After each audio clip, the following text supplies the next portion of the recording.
Hi friends, welcome back to my channel. இன்னைக்கு நம்ம சேனல்ல ஹெல்தியான ஒரு ரெசிபி தான் பார்க்க போறோம். முருங்கைக்கீரைகளை பயன்படுத்தி தோசையும் நார்மலா செய்யற தேங்காய் சட்னிவே இன்னும் கொஞ்சம் டேஸ்டாவும் வித்தியாசமாவும் எப்படி செய்யறதுன்னு பார்க்கலாம். அதுக்கு முன்னாடி நீங்க நம்ம சேனலுக்கு புதுசுனா மறக்காம Subscribe பண்ணுங்க, கூடவே இருக்கிற பெல் ஐகானை கிளிக் பண்ணுங்க. இப்போ இந்த ரெசிபிஸ் எப்படி செய்யறதுன்னு பார்த்தறலாம். முருங்கைக்கீரையை யூஸ் பண்ணி நம்ம பொரியல், சூப், ரொட்டி இந்த மாதிரி நிறைய டிஷ்ஷஸ் செய்வோம். ஆனா இன்னைக்கு நம்ம செய்ய போற ரெசிபி ரொம்பவே ஈஸியாவும் இன்ஸ்டன்ட்டாவும் செஞ்சிரலாம். அதுக்கு ஒரு மிக்சர் ஜார்ல 1 கப் முருங்கைக்கீரை எடுத்துர்க்கேன். இந்த அளவுக்கு இஞ்சி, ஒரு பச்சை மிளகாய், 1/2 டேபிள்ஸ்பூன் ஜீரகம் இதெல்லாம் சேர்த்துட்டு 1/4 டம்ளர் அளவுக்கு தண்ணி சேர்த்து அரைச்சு எடுத்துக்கலாம். பாருங்க இந்த மாதிரி.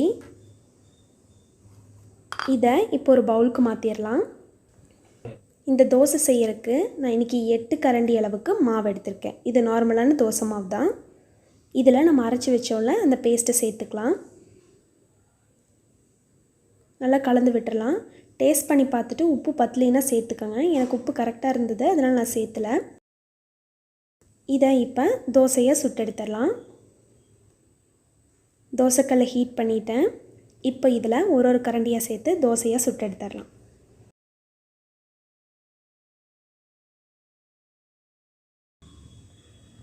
மேலே லைட்டாக ஆயில் அப்ளை பண்ணிக்கோங்க. இதை திருப்பி போட்டு சுட்டுக்கலாம்.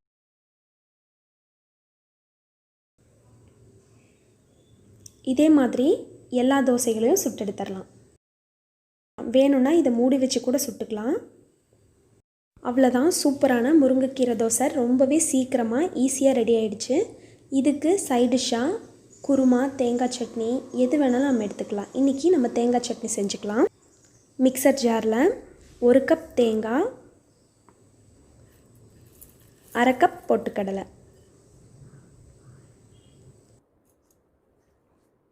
இந்த அளவுக்கு இஞ்சி, 1 பல் பூண்டு, 2 சின்ன வெங்காயம், 1/2 பச்சை மிளகாய், காரத்துக்கு ஏற்ற மாதிரி சேர்த்துக்கோங்க. இது நல்ல காரம், இதனால் நான் 1/2 மிளகாய் மட்டும் சேர்த்துருக்கேன்.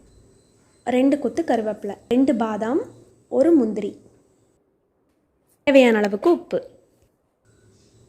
1/2 டம்ளர் அளவுக்கு தண்ணி சேர்த்து இதை நல்லா அரைச்சிக்கலாம். வேணும்னா கொஞ்சமாக புளி கூட நீங்கள் சேர்த்துக்கோங்க. நான் இன்றைக்கி எதுவுமே சேர்த்தலை. இப்போ அரைச்சி எடுத்தாச்சு. இந்த மாதிரி இருக்கணும். இதை இப்போ தாளிச்சிக்கலாம். 1 டேபிள் ஸ்பூன் எண்ணெய் சேர்த்துட்டு கொஞ்சமாக கடுகு, 1/4 டேபிள் ஸ்பூன் உளுந்து பருப்பு, 1 வரமிளகாய், 1 பிஞ்ச் அளவுக்கு ஜீரகம், 1 கொத்து கருவேப்பிலை. இதை நல்லா வதக்கிட்டு இதை நம்ம தேங்காய் சட்னி அரைச்சோல்ல அதில் சேர்த்துக்கலாம். சேர்த்துட்டு நல்லா கலந்து விட்டுட்டு இது இன்னொரு பவுலுக்கு மாற்றிக்கலாம். அவ்வளோதான், சூப்பரான தேங்காய் சட்னி ரெடி. நெக்ஸ்ட் டைம் நீங்கள் தேங்காய் சட்னி செய்யும்போது இந்த மாதிரி செஞ்சு பாருங்கள், அவ்வளோ டேஸ்ட்டாக இருக்கும். இப்போ முருங்கைக்கீரை தோசையும் தேங்காய் சட்னியும் ரெடி. கண்டிப்பாக இந்த ரெசிபி நீங்கள் வீட்டில் ட்ரை பண்ணி பார்த்துட்டு உங்களோட கமெண்ட்ஸை கமெண்ட் செக்ஷனில் சொல்லுங்கள். தேங்க்யூ ஃபார் வாட்சிங். இன்னொரு நல்ல இன்ட்ரெஸ்டிங்கான வீடியோவில் உங்கள் எல்லாத்தையும் மீட் பண்ணுறேன். பாய்.